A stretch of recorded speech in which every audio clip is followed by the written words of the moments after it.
council meeting to order on Tuesday, December 5th at 7:03 p.m.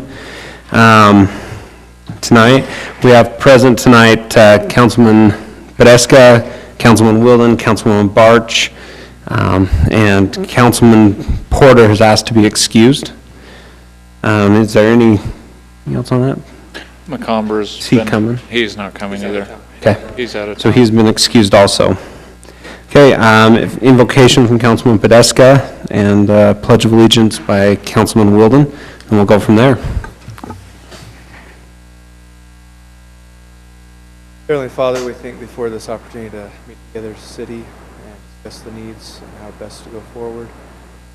We ask for Thy Spirit to be with us, help us to stem the for us and those decisions that will best serve us here in Saratoga. Grateful for the city and for all those who great place, for everyone's service. Say these things in Amen. Will the audience please rise and repeat the pledge with me? I pledge allegiance to the flag of the United States of America and to the republic for which it stands, one nation under God, indivisible, with liberty and justice for all.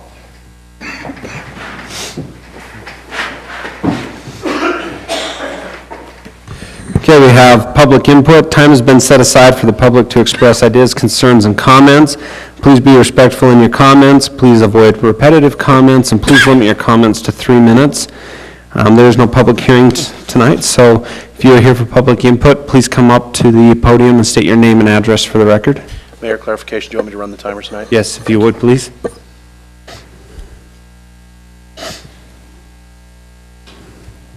Hello, name is Chris Pavia, address is 183 East Devonshire Circle, and I appreciate you allowing me to talk tonight. I just have a couple of comments I wanted to address in regards to the Dalmore Meadows, Dalmore Drive and Redwood Road intersection, and just wanted to point out a couple of my thoughts. One being that looking at the intersection there and the safety concerns that have been expressed by the residents of Dalmore, I don't think that the problem is really Dalmore residents turning left going southbound on Redwood Road. I think the main issue is Smith's customers turning left going northbound on Redwood Road during rush hour because the traffic backs up right in front of the Smith's exit. And so I don't feel like connecting Riverside Drive to Dalmore Meadows will really solve that problem. I think you will still see some accidents at that intersection. I don't think that the city should really be put under so much pressure to try and solve this problem because I think the intersection has been fine for 10 years. We've been able to turn left out of Dalmore Meadows ever since it's been there, and it wasn't until Smith's opened for business and customers started turning northbound on the Redwood Road that we have this problem. And so I really feel that the pressure should be put on Smith's to come up with a solution. I know Smith's likes to strong-arm the city into getting what they want. I know they didn't force it, but they pushed really hard at the old Smith's to have that median open on Redwood Road so that they could have access, and I know they threatened to say, well, we're not going to build here unless we have access to it. And so since they're the ones who push for that sort of stuff, then we should push back at them now and say, hindsight's 2020. Maybe we didn't realize the problem would be that bad earlier, but now we can say, hey, Smiths, it's your customers who are getting in accidents, and whatever the city needs from residents, if it's residents that need to put pressure on Smiths, we can do that as well and say, we want Smiths to come up with a solution and or the developer there to build access to Market Street because UDOT wants to put a light on Market Street in Redwood. Basically, those are my two comments. I don't think the city needs to spend the money and go through the trouble of trying to get wetlands mitigation if it's not going to solve the whole problem. So, appreciate your time. Thank you.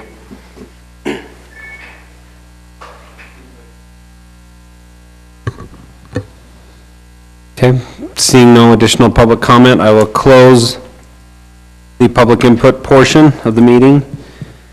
We have reports. Is it okay with council if we postpone these till we have a full council at our next meeting? Does anybody have a pressing report? Nope.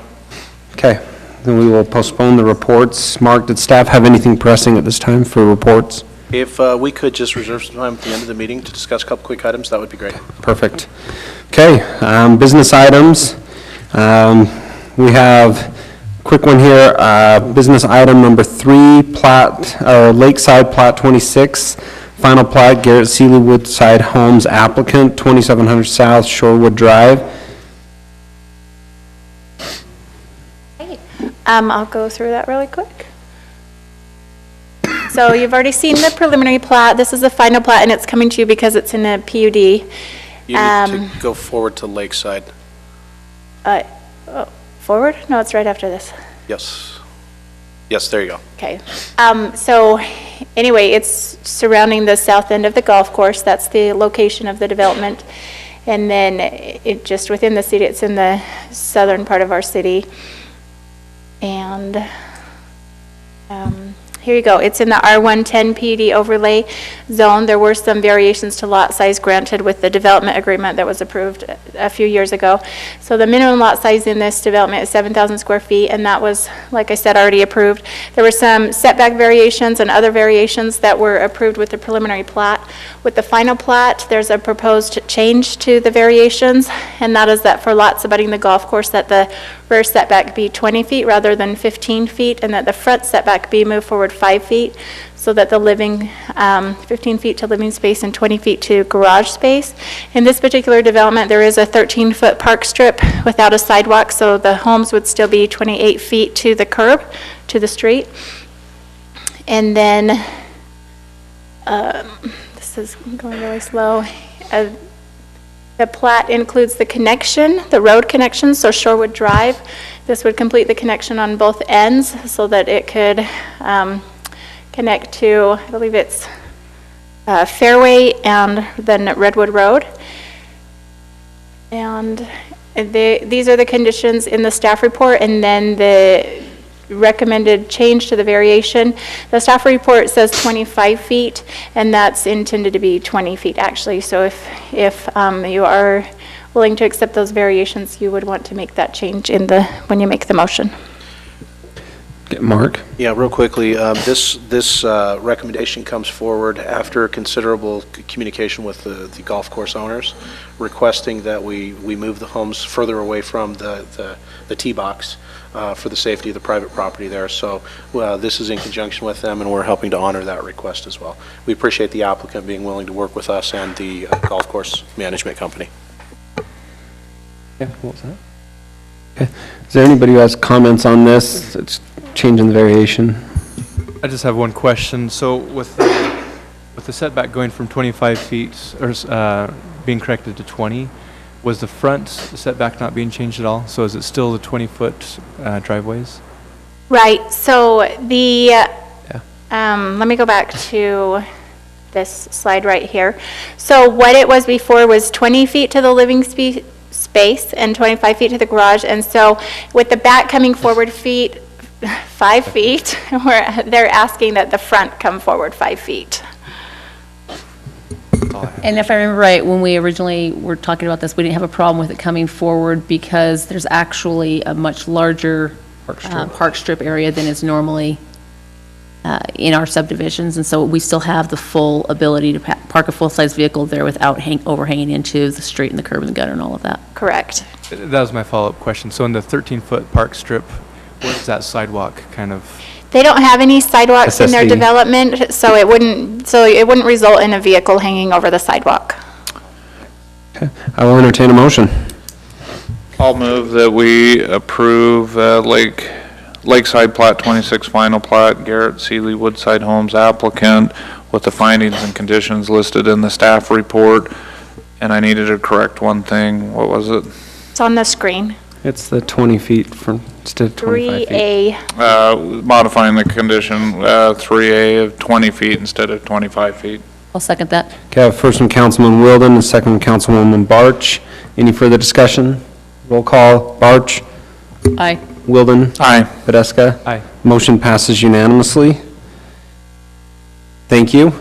And then, is there any, are you here for one of the applications tonight? Sorry, not, which one? Johansson, that's what I thought. Okay, we will do business item 2.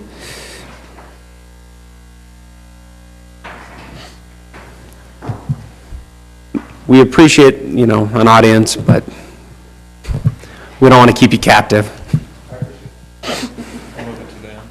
Move it to the end. Council Mayor, how you feeling? All presents gas station tonight.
David, if I can interrupt, these are actually in the development agreement, these conditions.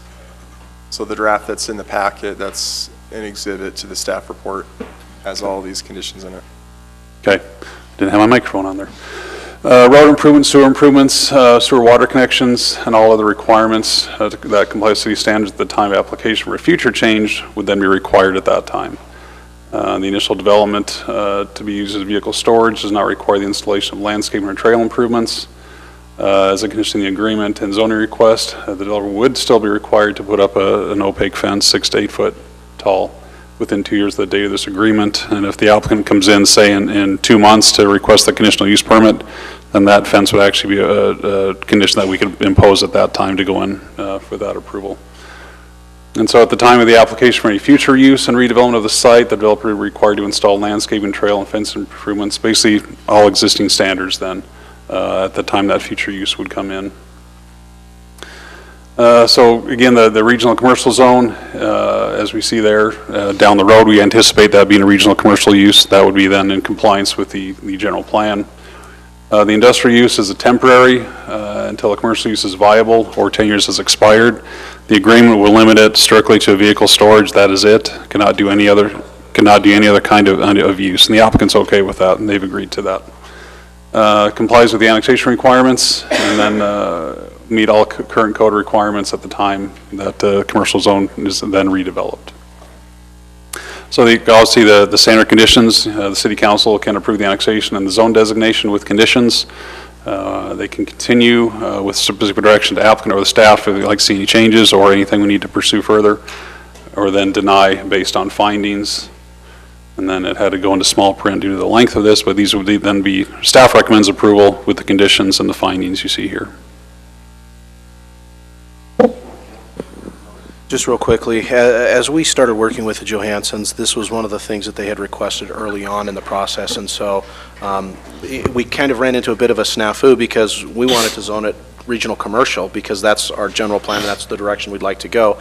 However, the use that they're requesting for this initial period doesn't meet that zoning. So again, this has always been upfront. They've always been great working with us and bringing us that request, and so we're trying to help honor that request through the development, the annexation agreement being formatted in this way.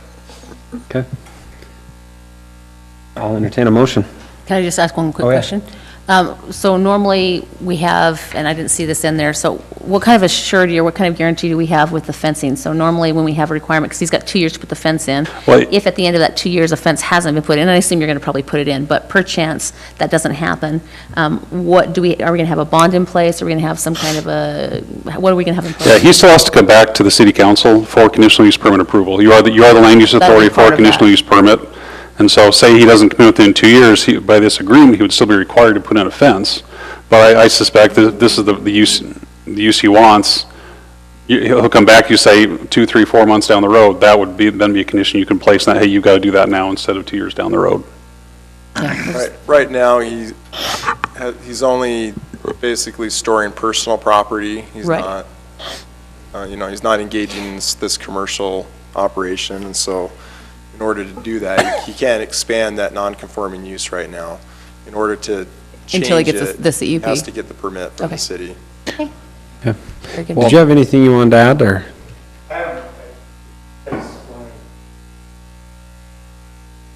Obviously, Okay.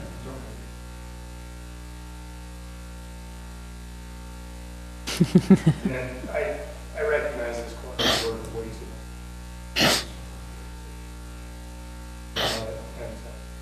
Makes sense, yeah. Makes sense. Yeah, I think it makes sense. It's a Yeah, nice- and for me, you already answered the question. Industrial always has some concern, a certain type of businesses that can go there. I know that there has to be a zone for that in the city. We just wouldn't want that right up against Pioneer Crossing Yeah. as an entrance to our city. But since that's in the agreement, I don't have any concerns, so. Okay, then I will entertain a motion. I move that we approve Johansson's RV storage annexation, rezone to RC, Michael Johansson applicant, southeast corner of Pioneer Crossing, 2300 West, 3 parcels, numbered and also the ordinance 17-36 dated today. I have a first from Councilwoman Barch. Second. I have a second from Councilman Pedeska. I have an attorney interrupting. Apologize. That's okay. So we actually, this agenda item was incorrect. What is There it? is no rezone that's happening here. Okay, And basically what you're doing. so it's is the annexation ordinance. and the future rezone too? Yeah, part of the annexation, part of that decision is assigning a zone. And per the ordinance and approving the annexation, a part of that decision is assigning the industrial zone per the development agreement.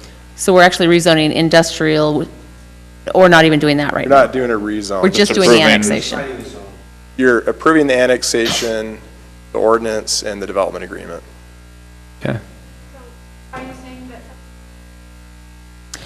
So instead, it should be approving Johansson's RV storage annexation and the accompanying designation of an industrial zone until a future change to a regional commercial as per the agreement, along with the development agreement and the ordinance. So if you you could just approve the ordinance and the development agreement and be fine. Because the ordinance has all that language in it.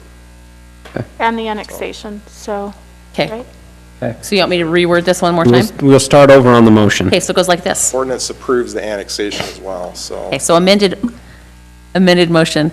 I move that we approve the Johansson RV storage annexation and the accompanying development agreement along with ordinance 17-36 dated today. Second. Okay, I have a first and a second.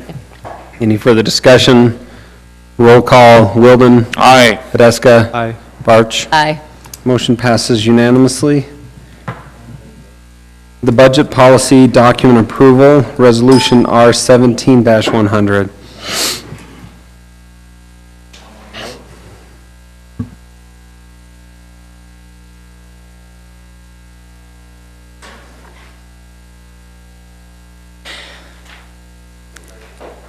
Just go ahead. Okay. I just didn't know you're okay. We're just remarking that, we can't have a nay vote because it's just the three of us, so. You're totally fine.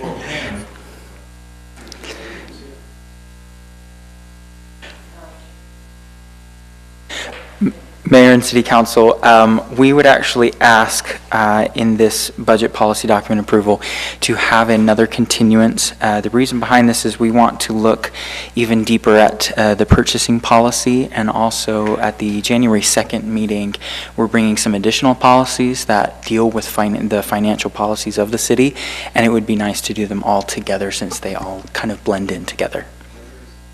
Is that the... I'll move that we approve that we postpone the budget policy document until the January 2nd meeting. Thank you. I have a first. Second. I have a second. All in favor? Aye. Motion passes unanimously. State Lands Lakeshore Trail Agreement, Resolution R 17-103. Must be December, we're in the hundreds now.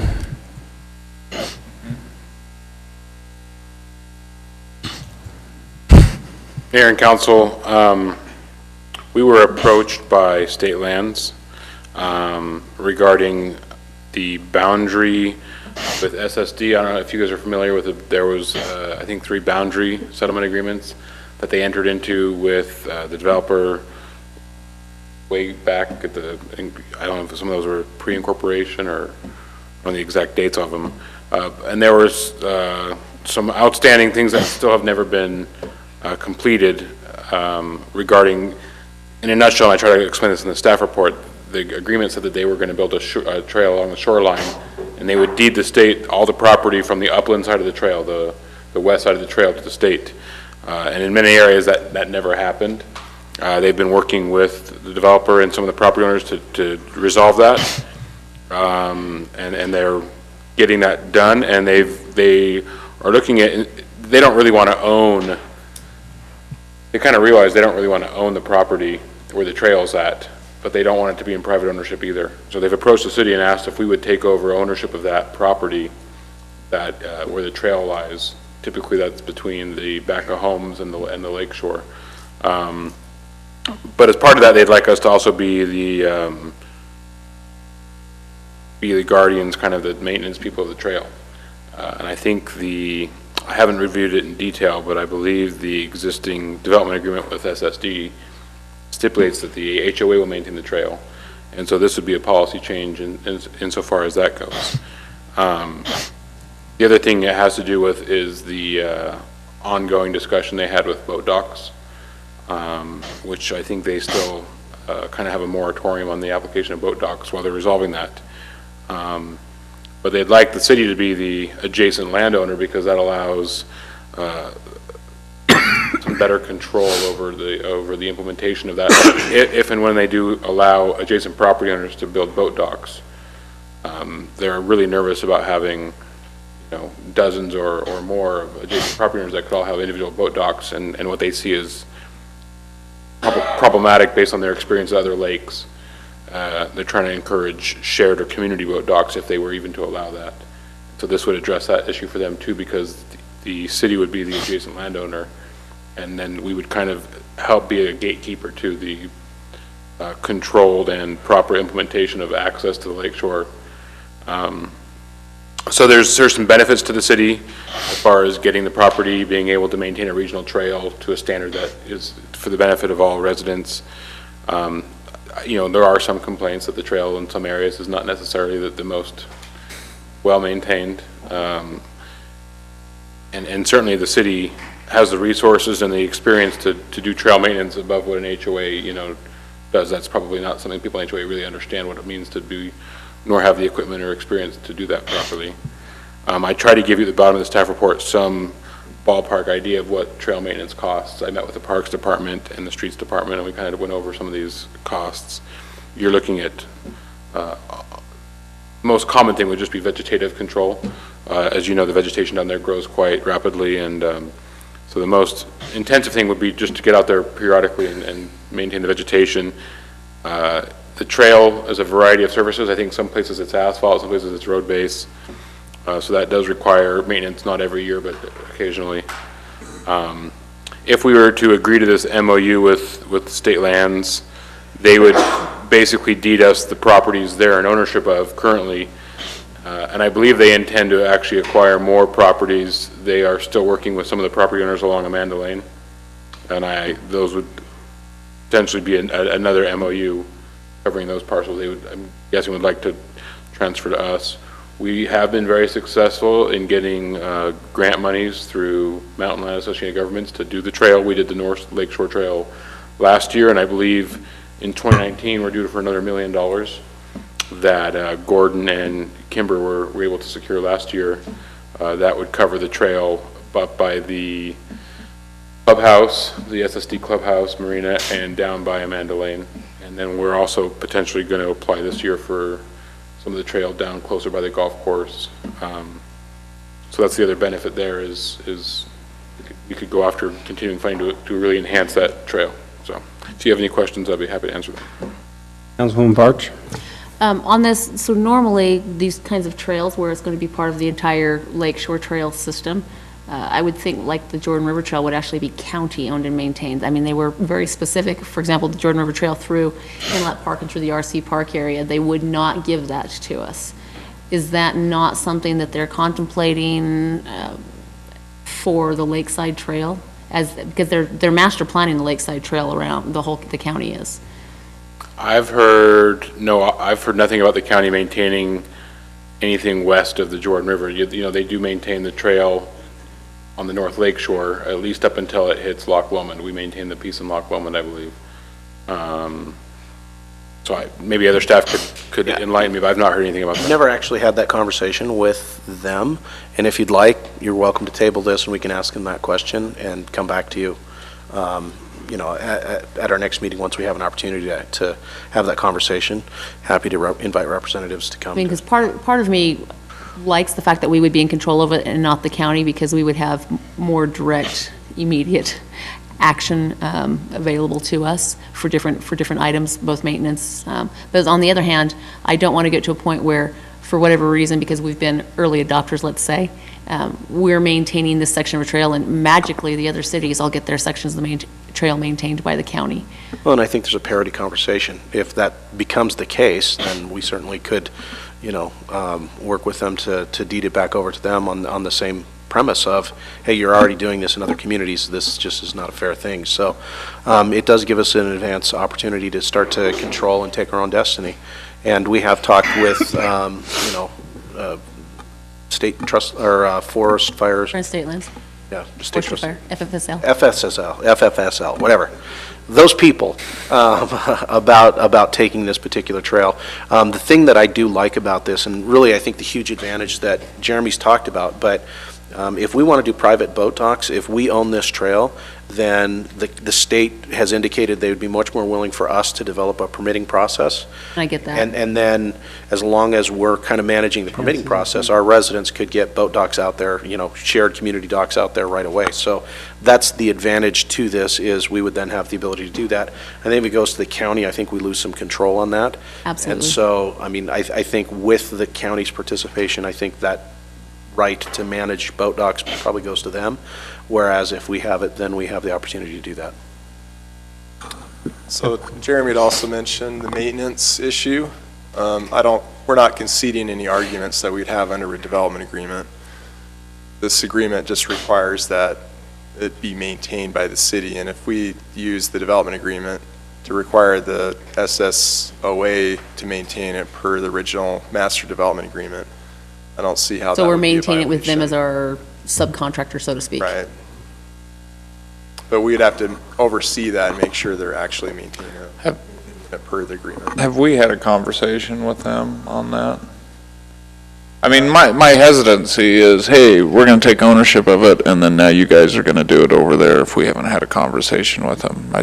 But they're responsible to maintain it. They're aware that they're already. responsible for the maintenance, so So they're responsible for it right now? Yes. Have they doing Okay. it? I just wanted to make sure we're not like, here's some property that we've now acquired, and then you now have to maintain it where you didn't before. But if they're already maintaining it, then, Think of Okay. us as now having the ability to direct them on some trail maintenance issues, work with them. Really, it's going to be a partnership. They're good in working with us on this stuff. I'm good with that. I just wanted to make sure that we weren't all of a sudden acquiring more property and then forcing someone else on Right, doing no, it. that's So not- if they're already required, then it's fine. And they're already doing it, it sounds like, at some We level. could Well, certainly reach out and sort ask of. them how we could help. At some level, right? And I was just noticing on this map on page 3 of 23, there's some gaps in there, Those are the ones they still need to acquire, I think, or from, from SSOA. from individual property owners, okay? Through Amanda Lane, it gets a little bit tricky, Yeah. because there were supposed to be some dedications that never took place, and so they're still working on trying to get those issues resolved. Okay.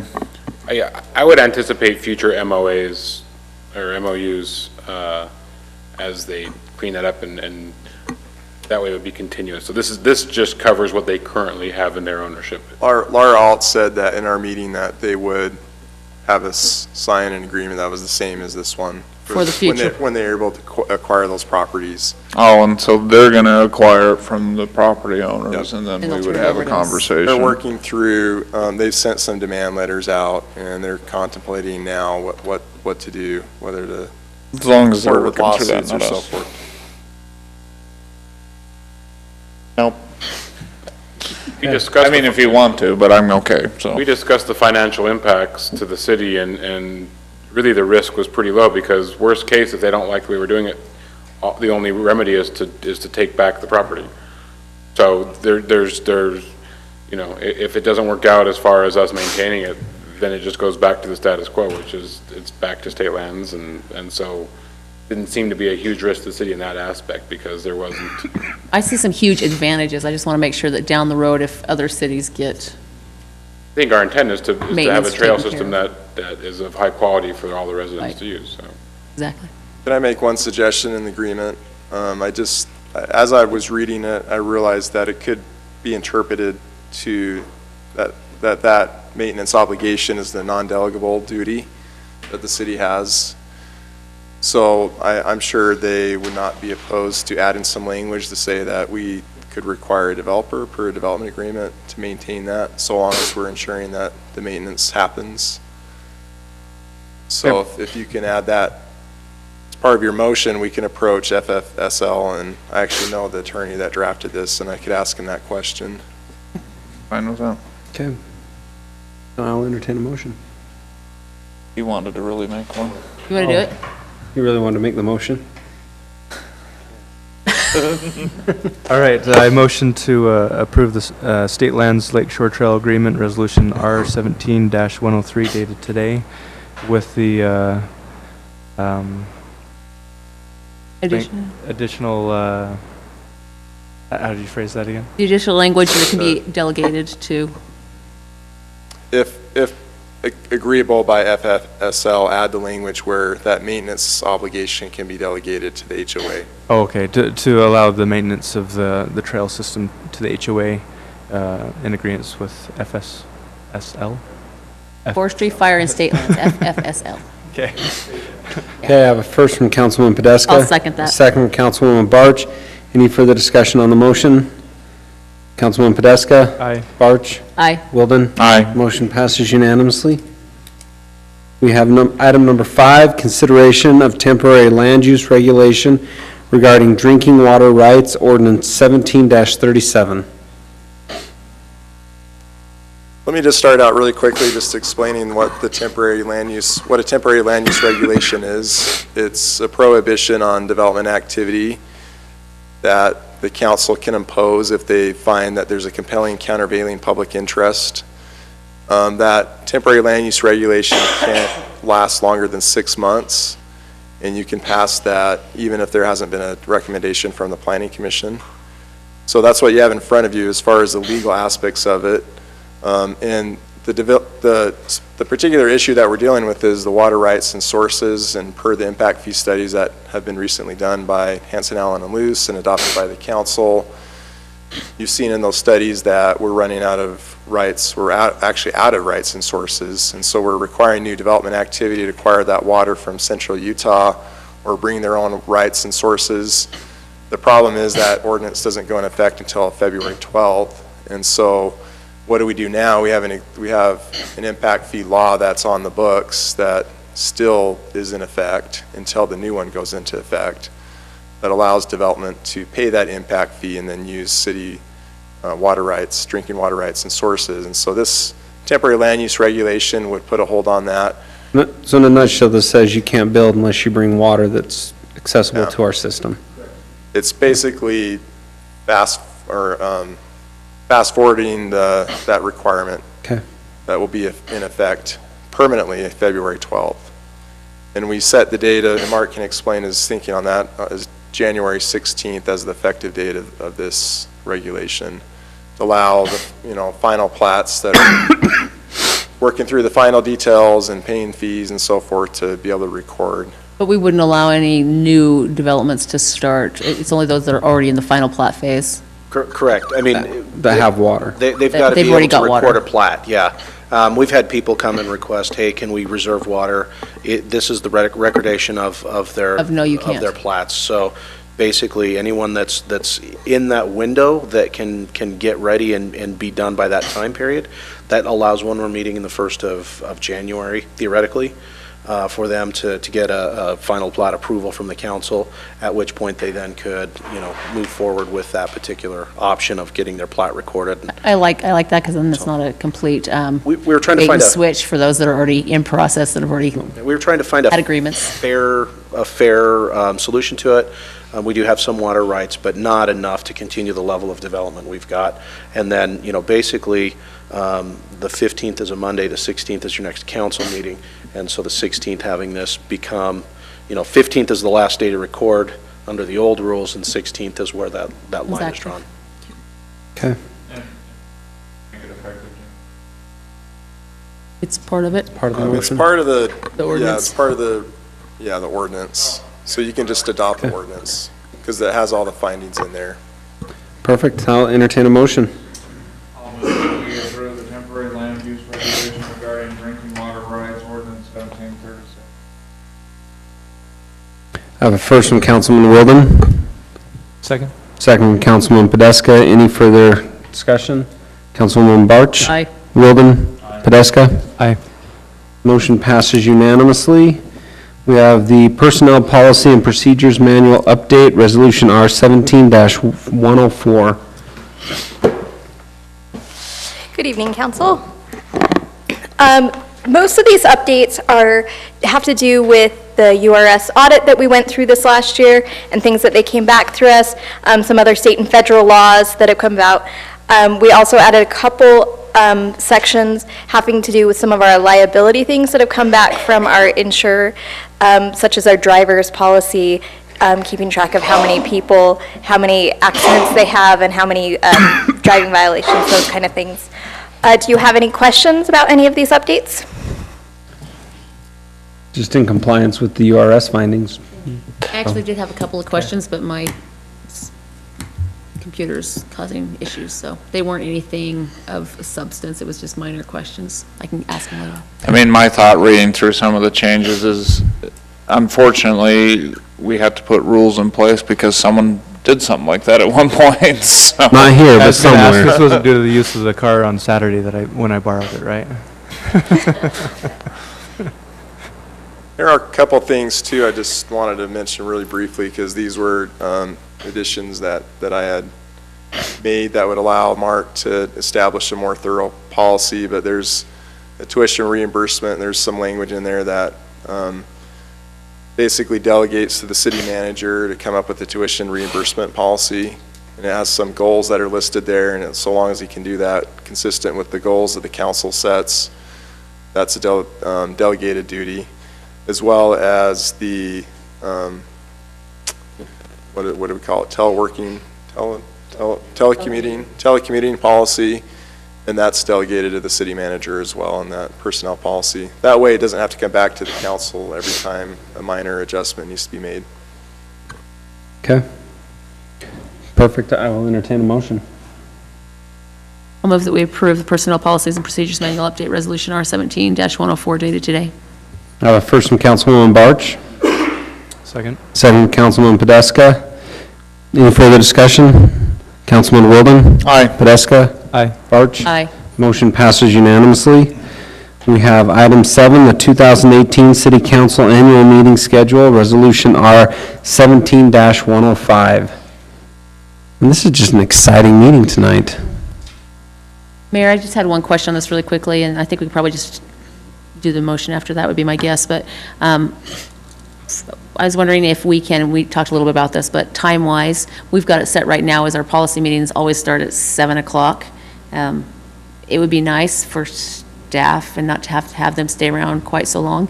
If we don't have a work session, we start maybe at 6 or 6:30 and not have to worry about them hanging around extra time possibly. Our preference is to be dedicated to our work and live in this building every waking hour of every day. So in Your other words, nose Glad is you're the crazy. brownest I've ever seen it, ever. So, depth yeah, perception issue. we would be more than happy if you want to generally just have all your meetings start at 6 p.m. And then we just progress through them as going. So if the you wanna only make that one, I tweak- don't think that Councilman Porter would have a problem with that. Councilman Podesta, you're okay with that, Wilden? I'm fine with that. So the only thing, when we possibly Councilman McComber, Well, talk to him. 9 out of 10 times we're starting at We're starting at 9 or 6 anyway. Yeah, so I don't think think it's we're probably going to fine. be a problem. Okay, so then I would move, Mayor, if it's okay, that we approve the 2018 City Council Annual Meeting Schedule Resolution R17-105 dated today, with the addition that our general meetings start at 6 o'clock, be that for work session or policy session if there is no work session. I'll Okay. second. I have a first from Councilwoman Barch, second from Councilman Wilden. Any further discussion? Okay, Podeska? Aye. Wilden? Aye. Barch? Aye. Motion passes unanimously. The first addendum to the City Manager Employment Agreement Resolution R 17-106. Mayor and council, thank you very much. I apologize, I'd normally go stand at the dais, but I don't have any battery life on my computer, so I'm kind of trapped within my court here. So real quickly, been with the city for over 7 years now, thank you, loved it. These are some things that we've discussed over the years. This is the first addendum, and it will just modify a few things. The first item is section 4, which is the severance clause. Depending on how you read it, it's 12 months, and it's 12 months. The first clause was initially put in, and as we negotiated this, the discussion was that we change this to 12 months. This is just solidifying the discussion of that change. So we actually talked about this maybe 4 or 5 years ago originally. Several years ago. Yeah. We just haven't done the formal addendum, so this is just cleaning that up. B, or 7B, it's just basically changing some minor words. C, just from an exempt employee to department heads. Department heads start at the second tier, and that's where I came in as. Anyway, in practice, that's what happened, just matching the language to that. C, basically, again, when we came in, the 10.6 6.3 was the percentage above URS, and as the URS's kind of rates have kind of increased and decreased, we didn't build any sort of factor into this. Again, this was originally was programmed in. This is what we've done since day one, and just wanting to make sure that the language just mirrors that exactly. And then the last one is, if you remember when the Affordable Health Care Act came in, it basically did away with one of the benefits that I had come to the city with, which was full health care coverage as part of my contract. And so this just basically aligns that I will receive, any benefits consistent with other employees if it's not, unless it's specifically outlined in the contract. So those are the changes, and happy to answer any questions you may have. Sorry, we got to get rid of your full-time masseuse, so. Well,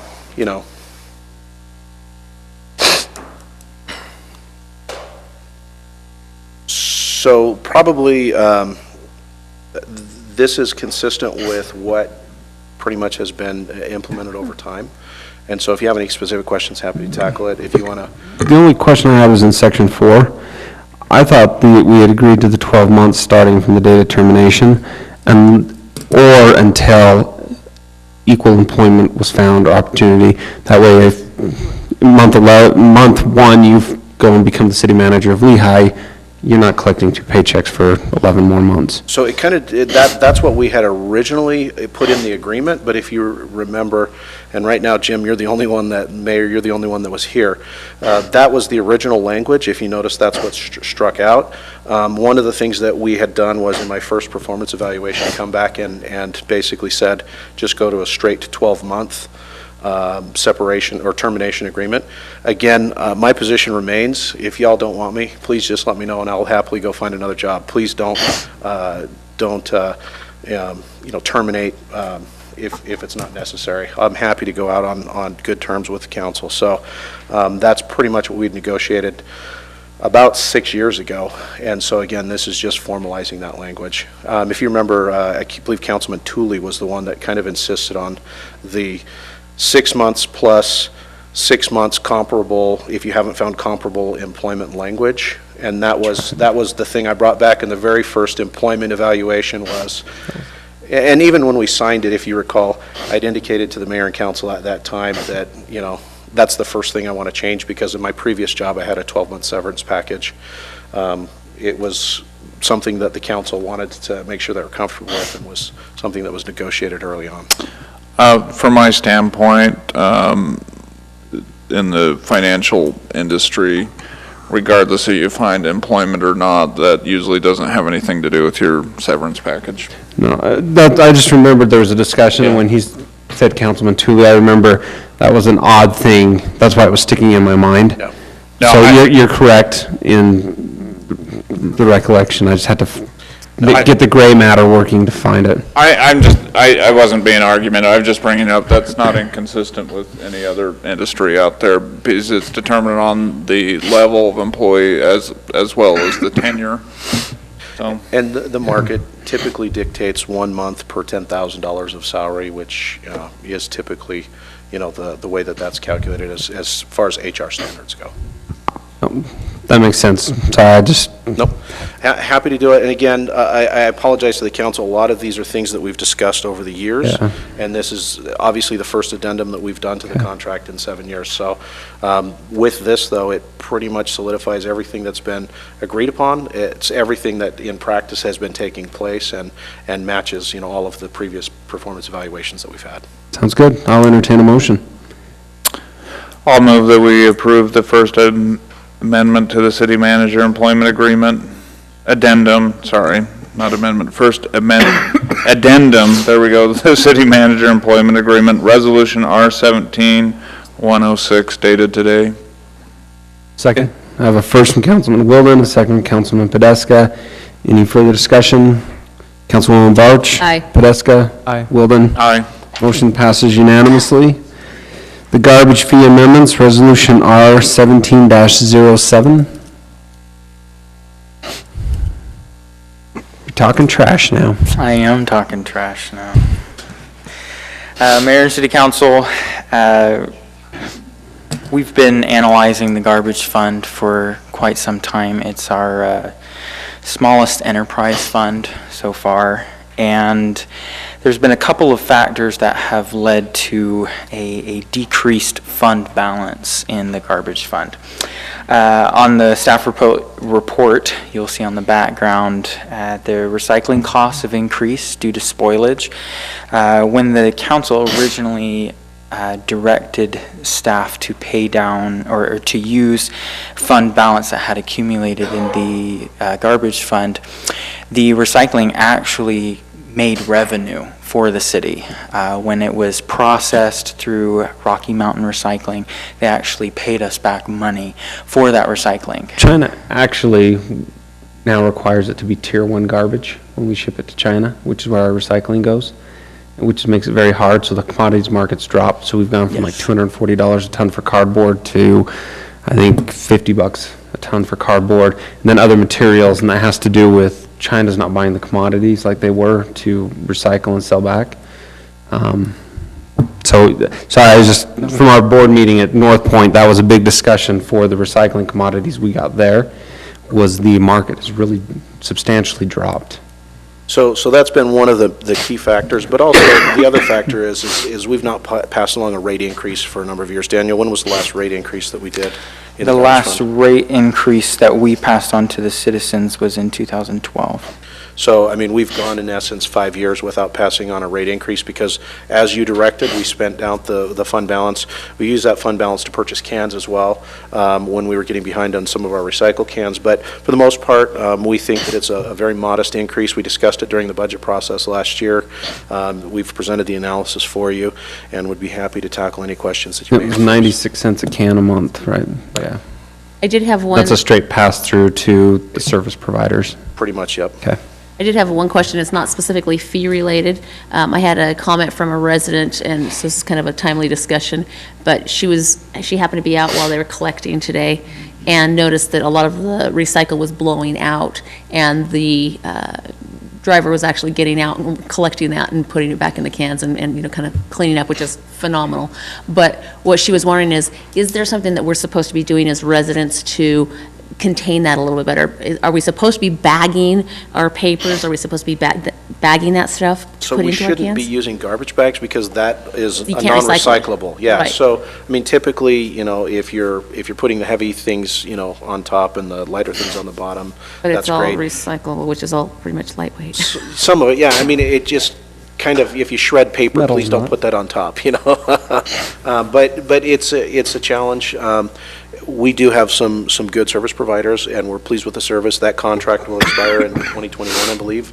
We were doing some research and conversation with the mayor on that earlier. So it's a ways out there still, but we can certainly encourage people to, try and make sure that their recycling isn't blowing around. So I wonder if we might, if the provider actually has some suggestions of how to handle that a little bit better, if they can get that to us, and perhaps David can put that out into our newsletter or onto our Facebook page of just, hey, FYI, this might help us a little bit, and also thank them at the same time for having an employee that's willing to get out and to actually clean up what he sees blowing around. I know one thing that both Allied, Republic Waste and North Point and some of the others have asked is you're throwing away like garbage bags that you get, not garbage bags, but the Walmart shopping bags, rather than just throwing them away, because as soon as they unwad, they become parachutes that fly. Tie a knot in the middle of them, and we spend less time collecting them up along roadsides and fence lines, and it doesn't take long to tie it in a knot when you're wadding it up, and that solves a lot of garbage issues in the machines and everything else. What I've typically done is I'll have a garbage or a bag of them, full of them, and then I'll tie it up, so it's a... That works also. I am thrilled to have David Johnson work on some public relations and public outreach for this, so we'll get him right If they had on like that. specific suggestions on how they want us to handle it. Sure. Just remember, David, it was Daniel talking trash and you got the job. There you go. That's all I Any have. other questions? Yeah. Okay, I'll entertain a motion, is that what you want? Okay, that's fine. Oh, you want me to do it? Oh, Okay, sorry, I thought that's what you wanted. no, but that's fine. I realize my comments, I'll just move on because they're getting less and less useful at this point. I move that we sorry. I move that we approve the garbage fee amendments, resolution R-17-107 dated today. I have a first from Councilman Wilden. I'll second. I have a second from Councilwoman Barch. Any further discussion? Councilman Wilden? Aye. Barch? Aye. Podeska? Aye. Motion passes unanimously.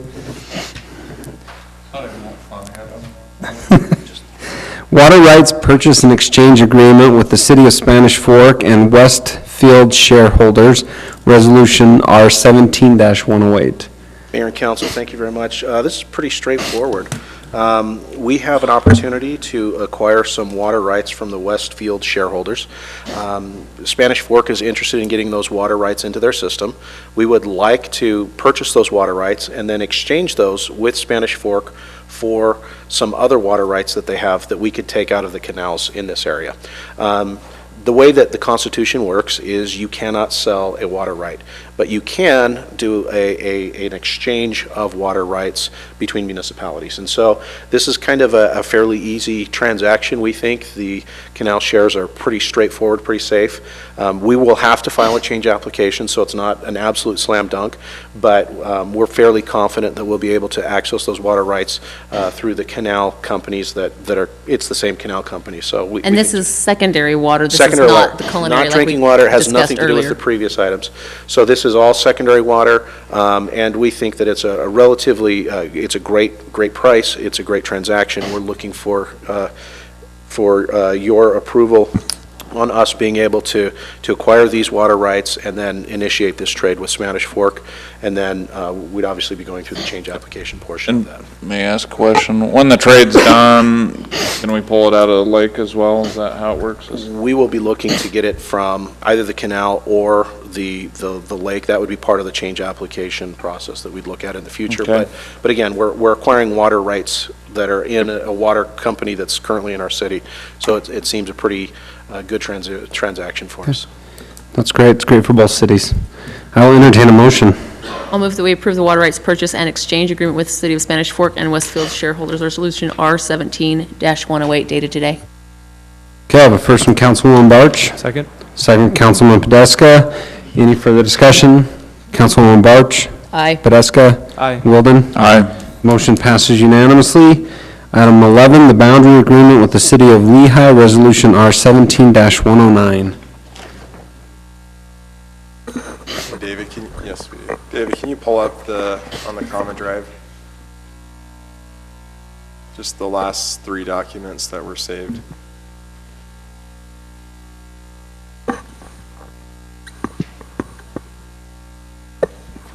Just want to go to the map. Common drive. Common drive, no folder, just common drive.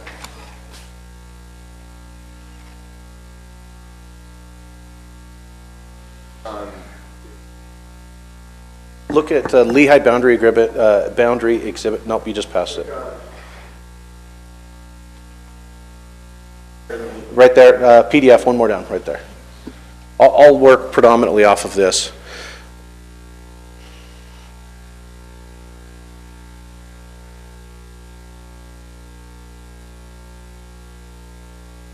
Immediately right below it. But then go to the PDF, because that's the important part.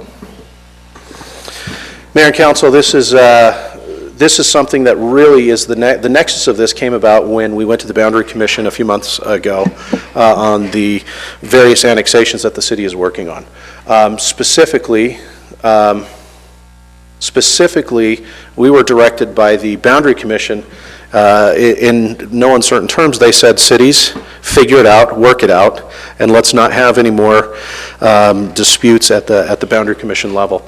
And so what this exhibit is basically doing is it is outlining all of the particular issues that are outstanding between us and Lehigh relative to boundary agreements, easements, access easements, other things, and this agreement, in essence, verbalizes this exhibit. And so this is probably the easiest way to view it. So a whole bunch of things going on in this.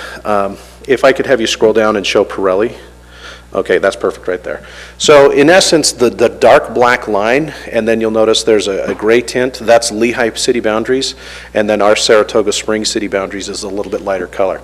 What we tried to do was demonstrate all of the component parts of this agreement. So the green line, the dark green line, Both cities agree as part of the development agreement to try and master plan and work with Eagle Mountain basically to extend Pony Express Parkway from Mountain City Center all the way over to hopefully a Vineyard connector at some point. So that's one of the terms in there. You'll see a dotted Mark, green can I line. ask, sorry, on that Pony Express, I've never seen it drop straight down Redwood and then come across before. Yeah, we're just showing a conceptual alignment. That's actually following the sewer alignment. Okay. That also does something with us. One of the other terms that we were talking about was, as a group, between us, Lehigh and Eagle Mountain, work to try and expand the service lines that TSSD is responsible for. And so we kind of mirrored that. It's that alignment. It's, again, go to the two-finger Okay. alignment. That would just, I would really hate to see us have to have No. that kind of a. We actually had a meeting with us and UDOT and MAG last week or the week before, last week, where we discussed all three of us going together on a joint application. We've actually filed that joint application. So some of these terms we've actually already started to move forward with. That's following the sewer line. Again, if we could get the TSSD sewer line extended to like this location, and then we were starting to dump into it at that point, TSSD owned it over the bridge crossing, Eagle Mountain would give up their ownership and we'd connect to it. That would be a great win for us. Lehigh, you'll notice that orange line where they would like to Lehigh coming out of the bottom of the Chew property. They would need an access agreement to connect to that TSSD sewer line, wherever that might be. So again, these are all terms and things that we'd outlined in the boundary agreement. The pink fill area, that's the McLaughlin annexation. That's an annexation that we currently have. The blue boxes would be future Saratoga Springs annexation areas. The orange boxes would basically be the Lehigh annexation areas. So what you're looking at, the yellow line is actually, I apologize, the yellow line is the Pioneer Crossing, Pony Express extension, not the green line. So Shelley, you're spot on. The yellow line is the extension. The green line's the sewer line. And then the yellow line, you'll notice it goes north-south in some of these side streets. Part of the agreement would be that both cities would work together to come up with a common asphalt width, because Lehigh has a different road cross-section that we've adopted in our transportation master plan. So part of this would be that we would work together to master plan those roads. Part of the agreement has already taken place. So if you go to the top of the Pirelli annexation, that black line, we received notice yesterday from Utah County. They have dedicated that southern portion of 2300 from basically that property line all the way down to the city. They've turned that over to us as a city. So we own that as of now. So the road from that point north to Pioneer Crossing is currently owned by Lehigh. Lehigh has agreed in concept to dedicate half of the road width to us. We'd be responsible for maintaining that. What you see with the dotted lines is both cities agree to work with the other city to allow for utility easements in there. For example, Lehigh will need to have a sewer easement come down and connect at that TSSD intersection. So again, all of these are pieces that kind of come together into the whole. If you want to scroll to the north, Dave, that's pretty much all of that. Couple parts up here, that yellow line on 400 East, that's currently owned by Lehigh. It should have been dedicated to us as a city. Part of this boundary agreement would be they dedicate that road back to us, and we kept it yellow because we would also agree to work with them on coming up with a common pavement width from our city connecting through their city. That hatched area is in Eagle Mountain, and they've agreed to work with us in their community area, or in their commercial area there, to mirror our sign code so that we don't get, billboards or Traverse Mountain signs or whatever signs that wouldn't necessarily fit within our community. And I thought that was a pretty good act of goodwill on their part to, be willing to work with us so that we don't have such a dramatic change just on one side of the street versus the other. That dark yellow area underneath the hatched area, that was supposed to go to Lehigh in a boundary adjustment years and years ago. It inadvertently came to the city. That has already been corrected on the county maps, but part of this boundary agreement would be that we would choose not to protest that in requiring that to be a part of Saratoga Springs. And then the last little bit of terms are on the very north end of the city. Nope. It's that blue line there. In essence, this goes back to what we were working on with the Tim subdivision. This would allow us to build one sewer lift station instead of two, and instead of building two storm drain lift stations, it would allow us to work with the developer to build one storm drain outfall line out to the Jordan River. They would agree to work with us on obtaining an easement through their city out to the river. So again, a lot of complexity goes into this. This is a very fragile agreement. We're very anxious to have our city approve it. Lehigh is up to approve it next week. We would ask that you would approve the agreement that has been presented to you with the ability of staff, if we got the language to Lehigh a little bit late, but if they had any text changes that didn't change the substance of the agreement, that you delegate that to staff so that we could make those changes and then have the mayor execute that agreement once Lehigh has executed the agreement. So those are the things that we'd be looking at in a broad term. This should resolve all of the boundary disagreements that we've had with Lehigh in the past, with two minor exceptions. Our city is still interested in obtaining the Chew property, which, if you could scroll down to the Chew property, David. Our city would like to have the Chew property in our city, and that's basically everything south of Pioneer Crossing in that area. Lehigh has requested that we give them the McLaughlin commercial piece, which is north of the Pioneer Crossing piece, and both cities have respectfully declined to give up those particular pieces. The boundary adjustments is really what's kind of tricky, because the city have the legislative ability to, remove property from their jurisdictions. One of the things, if you could point to the edge of the Pirelli annexation of those small homes there, this is one of those areas where, as a city, we've agreed that that property would go to Lehigh, and then you'll notice it goes down a little bit. We would need to detach several homes along that edge so that they could front Evans Street in Lehigh, rather than being Saratoga Springs residents that are basically putting it back to that street. So those were pretty much all the terms of the agreement. I happily answer any other questions that you may have as a council. Many of these are in application agreements or in preliminary discussions between us and the city. My only concern, Mark, on that one area of switching those houses around, I don't have in theory a problem with transferring those over to Lehigh, except for that one piece on the very, very south end. And to me, it just doesn't make sense to have that one house have three neighbors that are in Saratoga Springs and then the street that's in Lehigh. So that it actually fronts onto Evan Lane, and if we tried to keep it in our city, it'd have to be a flagpole lot. But if you're going to have that road coming into it, that road's going to be in Saratoga Springs, so they're going to have a Saratoga Springs address. It may front on Evans Lane, but their address is going to be that Saratoga Springs road. But there would also be another house that would be there fronting the real road within Saratoga Springs. If you want to jump to the concept map, Dave. We can pull this up and kind of show you. This is one of the maps that we've been presented with as part of this application. Just as he's doing that, I wanted to point out too, if you notice on that map, the blue properties, those are ones that will be annexed to Saratoga Springs in the future.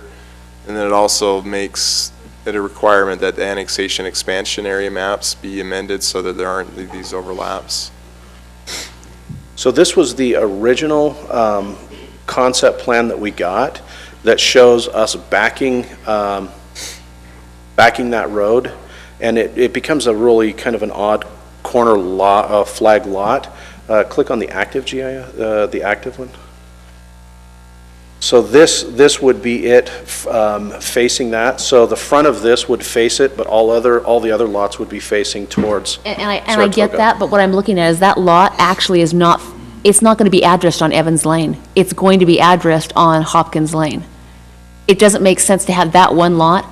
It just doesn't make any sense at all. So that is Evans Street at that. I mean, it's still in the bend there. So we can certainly look at that. That'd be, I don't have a problem with any of the others, but that one lot to me makes absolutely no sense. It just doesn't make any sense at all. Because I think unless they move it, because it does not wrap that corner. So it's already into the radius. It should be addressed. What the post office generally does, it would be addressed because it's facing north. It would be addressed on Hopkins Lane. Anyway, I will say that was anticipated to go to to Lehigh in our negotiations. So that would be a point that they would then probably need to agree to. Yeah, and I get that, but that one doesn't make sense. It's going to be addressed off Hopkins. It's not going to be, because it's going to be north facing. You can't make that a west facing house, Would you be because it's going to come off. Would you be comfortable, kind of like what Mark, or maybe it was Kevin, said before, is just approving it, giving them some delegation Yeah, I to just work think out that the they. final I details? don't have a problem with that. I think that's just something that they need to realize, that that's not going to be addressed off of Evans. Yeah, it really kind of depends on where they put their mailbox, too. If they put their mailbox way up on the flat part, then they could be out of the curve. We'll take a look at it, we'll have the conversation. Anyway, just have the conversation with them, because I think it doesn't make sense. But yeah, the rest of it I don't have a problem with. I think it's fine. And one question on the North Saratoga Road. We'll share the road, it has a little The bit of orange. 2300, Yeah, a little bit of orange, yellow, blue. can you has go three back to the different PDF, colors. Dave? At what point are we sharing it with them? I presume when it's along the pink road. So the pink line, the black line that goes right across the pink, that actually goes across the street, and then we own the road from there to the south. Okay, so I just wanted to make sure we're only splitting it up along, against Lehigh, not we're all of a sudden splitting it all the way south. Splitting the road That's maintenance, really ownership, good. and responsibility from there to the north. Just Again, where we they're on on one the other side, they side. on the other, yep. So Okay. the text of the agreement says that split ownership only happens down to the Christensen property. If you see that arrow where it's pointing, Yep. that's where the Christensen property starts, so and- that exhibit has to be updated. I just wanted to double check because there was like yellow, orange, and blue across the whole thing. That's a good point, but the text of the agreement will actually, Right. Well, and I think that the yellow, orange, and All blue over also this was there because exhibit. we are still working on utilities through that area. Yeah, I mean, there was just all sorts of colors. I just wanted to make sure that, Well, and that's why we wanted to get the road half width, so that we could put our utilities in our half width. Yep. So that we could also, they also need a sewer easement that can connect down to TSSD for a future sewer line, so. but the part that doesn't border them will have full ownership. Is kind of just. so just part of your motion, indicate that, that we need to update the map to match the actual agreement language when it comes to Which is the ownership Christensen property, of Kevin? Old Saratoga Road. It's actually right where that arrow is pointing. See that corner right where the Lehigh boundary ends and ours starts? Yeah. That's where Lehigh's ownership ends, and now that the road that actually is now currently in Saratoga Springs Yeah, starts there. because dashed blue is future Saratoga Springs easement, dashed orange is future Lehigh easement, and the dashed orange goes all the way through. Yes. So to Kevin's point, I think he's right. We need Just to update update the that. exhibit. The text of the agreement. Just remove the dashed orange after the arrow. If you want, I can read that language if, okay. I just think update the exhibit to match the agreement. Another, this Ryan Wood, the Lehigh City Attorney, has actually already looked at this and just preliminary gave his approval. He did mention that we actually have an inconsistency with Evans Street or Evans Lane. So we just need to change that as well. Change Evans Lane to Evans Street. Well, no, we have Evans Lane. This is Evans Street. What I'm saying is, in the agreement, it says Evans Lane and Evans Street. It says both of it. It needs to be changed to Evans Correct. Street. Okay. I will entertain a motion. I move that we approve the boundary agreement with the City of Lehigh Resolution R17-109 dated today, including that we update the map to match the verbiage along Saratoga Road, also to update the name of Evans, whatever it is, to the proper name, and also to have staff address the one house at the corner of Evans and Hopkins to have it in the appropriate city according to its future addressing, And for staff to make changes as long as it doesn't change substance. and to allow for staff to make changes as long as it's not substantial. Okay, I have a first from Councilwoman Barch, Second? a second from Councilman Podeska. Any further discussion on the motion? Councilman Wilden? Aye. Podeska? Aye. Barch? Aye. Motion passes unanimously. We are on to the minutes. Have a request to just look at approving the November 14th and the 21st, and then move the 28th minute approval to our next meeting so that Councilman Porter and McComber can have a minute to review those comments from last week's meeting. And I did not see the 28th in the Dropbox till today. It wasn't there last So did night. I. So So that's we would good. like, as part of the motion, to table that one. Could I ask a question, You though? bet. On a joint planning commission, city council meeting minutes, does the planning commission, do they need to, I'd presume that they need to look at it. I'm just curious how that works. Yes. We'll both approve it. All right. Okay. Okay. I will entertain a motion. I'll move that we approve the November 14th and 21st minutes and table the 28th minutes until our next meeting. I have a first from Councilwoman Barch, Second. second Councilman Wilden. Any further discussion? Councilman Podeska? Aye. Wilden? Aye. Barch? Aye. Motion passes unanimously. Just tell them not to change it anymore. Do we have closed session for three of us? We do. Okay, I will Can I just, Mark, you want me to bring up the January 2nd Planning Commission, just to give you a heads up of what's coming up, or excuse me, City Council? Yes, please. Pirelli Meadows, the recent annexation, they'll be coming through for, preliminary plat. Here. The University of Utah Medical Center will have a preliminary and final plat. We are actually looking to move that to December special meeting. 19th Okay. on a special meeting. Okay. Star Haven will be a work session. That's the Ken Evans property, 400 West Crossroads Boulevard. And then Fox Hollow, the Preserve, Neighborhood 11, plats 2 through 5. You looked at the preliminary plat a year or two ago. So they're just coming in with the final plats mirroring the preliminary plat on those.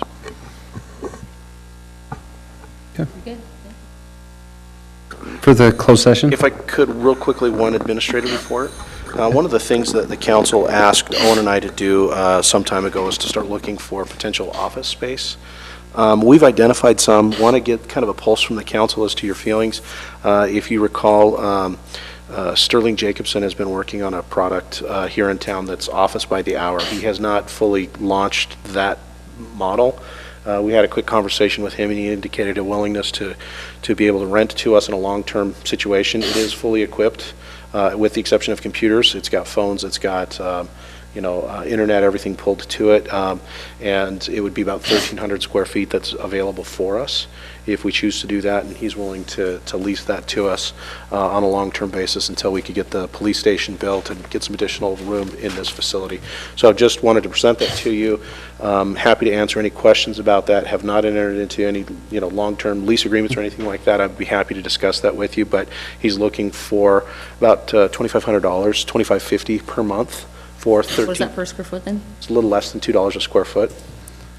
What's But this wasn't an office- agenda item, so we can't make a decision or... No, this is just more informational from a report standpoint that we've been looking at that. We've been unable to locate any other office space in any of the other facilities in the city. We've repeatedly called other buildings to see if they have any available space for us. So that's looking like the only space that we have as an option for us.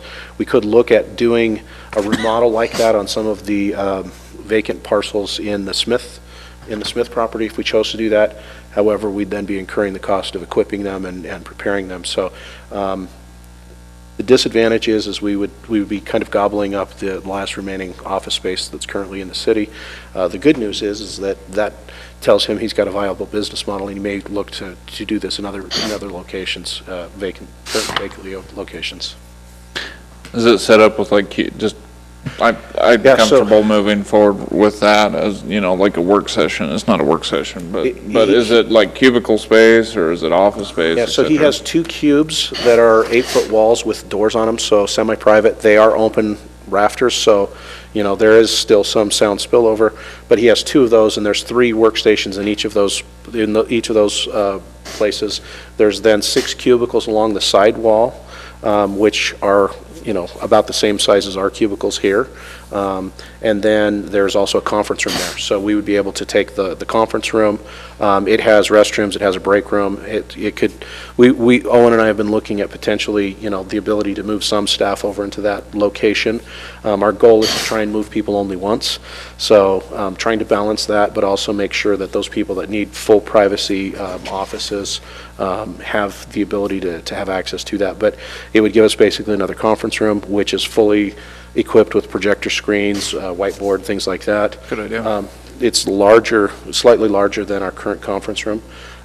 It's in an open area, though. So again, all of this is kind of open space, which is the one downside to it. But then he's got 6 cubicles, and then the 2 office cubes with doors on them that would also fit up to 6 other people. So a total of 12 workstations, but, you know, we're looking at, say, you know, some part-time staff where we could put 2 or 3 people in each one of those, you know, spaces so that they've got a place to work, you know, and just coordinate spaces and things of that nature, so. Okay. I will entertain a motion for closed session. I'll move that we move into closed session for the items mentioned on the agenda. I have a first from Councilwoman Barch, Second. second from Councilwoman Podeska. Councilwoman Barch. Aye. Wilden. Nay. Podeska. Aye. Motion passes 2-1. Can it pass 2-1? I'll change it, it can't, see, I was right, so I'll change it to aye. We'll have a all in favor. Aye. Aye. I was right, you said. Yep.